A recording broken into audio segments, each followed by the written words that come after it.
اللهم صل على محمد وآل محمد. اعوذ باللہ من الشیطان الرجیم. بسم اللہ الرحمن الرحیم. اللہم صل علی محمد وآل محمد. میرے تمام سننے اور دیکھنے والے مومنین اور مومنات کو میری طرف سے اور میرے چینل ناطق قرآن کی جانب سے السلام علیکم. میری طرف سے اور میرے چینل ناطق قرآن کی جانب سے تمام مومنین کو ناطق قرآن علی ابن ابی طالب علیہ السلام کی آمد بہت بہت مبارک ہو. پروردگار اس آمد کے صدقے میں تمام مومنین کی مشکلات کو دور فرمائے. اس آمد کے دن کی خوشی میں پریشان حالوں کی پروردگار پریشانی دور فرمائے، اور ہم سب کو سیرت جناب امیر المومنین علی ابن ابی طالب علیہ السلام کو پڑھنے، سمجھنے اور اس پر عمل کرنے کی توفیق عطا فرمائے. میں اپنی طرف سے اور تمام مومنین کی طرف سے جناب امیر المومنین علی ابن ابی طالب علیہ السلام کی آمد کی مبارکباد پیش کرتا ہوں اپنے آقا اور مولا امام عصر اجل اللہ تعالی فرج شریف کی بارگاہ میں. مولا ہماری اس تبریک کو، اس مبارکبادی کو اپنی بارگاہ میں قبول و منظور فرمائیں اور شرف قبولیت عطا فرمائیں. بہت خوشی کا دن، آل محمد علیہ السلام کے گھر کی بہت بڑی خوشی ہے.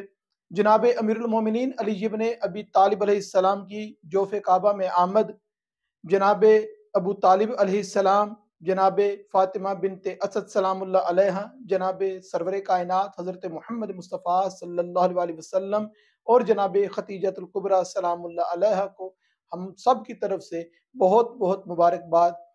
پروردگار سے دعا ہے کہ پروردگار جناب امیر علیہ السلام کی عزت اور عظمت کا صدقہ تمام مومنین کی دعاؤں کو قبول و منظور فرمائے. جشن منانا ہے، جناب امیر علیہ السلام کا ذکر کرنا ہے. ذکر کیوں کرنا ہے؟ کیونکہ رسول خدا صلی اللہ علیہ وسلم نے ارشاد فرمایا کہ میرے بھائی علی کا ذکر کرو، کیونکہ علی کا ذکر کرنا عبادت ہے. علی کا ذکر کرنا عبادت ہے. علی علیہ السلام کا چہرہ دیکھنا عبادت ہے. علی علیہ السلام کی دل میں محبت رکھنا عبادت ہے. فخر جناب امیر المومنین علی ابن ابی طالب علیہ السلام یہ ہے کہ جناب امیر علیہ السلام کا چہرہ دیکھنا جناب علی علیہ السلام کی عبادت نہیں ہے.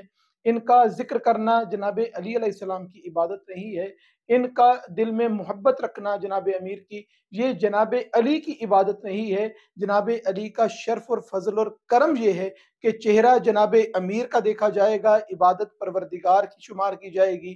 یاد جناب امیر کو کیا جائے گا، عبادت پروردگار کی شمار کی جائے گی.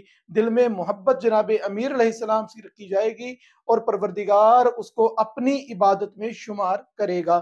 یہی وجہ ہے کہ جناب سرور کائنات حضرت محمد مصطفیٰ صلی اللہ علیہ وسلم نے ارشاد فرمایا کہ اپنی محافل و مجالس کو میرے بھائی علی ابن ابی طالب علیہ السلام کے ذکر سے زینت بخشا کرو.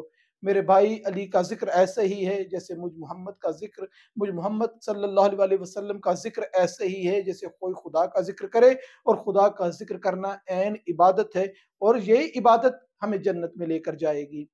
جناب امیر علیہ السلام کی سیرت کو اپنانا، جناب امیر علیہ السلام کے جشن میں شرکت کرنا، جشن کو اس طریقے سے منایا جائے جس طریقے سے جناب امیر علیہ السلام خوش ہوں، کہ ان کا ذکر ایسے کیا جائے کہ آل محمد علیہ السلام خوش ہوں کہ ہمارے چاہنے والوں نے ہمارے یاد میں، ہماری خوشی میں ہم خوشی کا اظہار کیا ہے.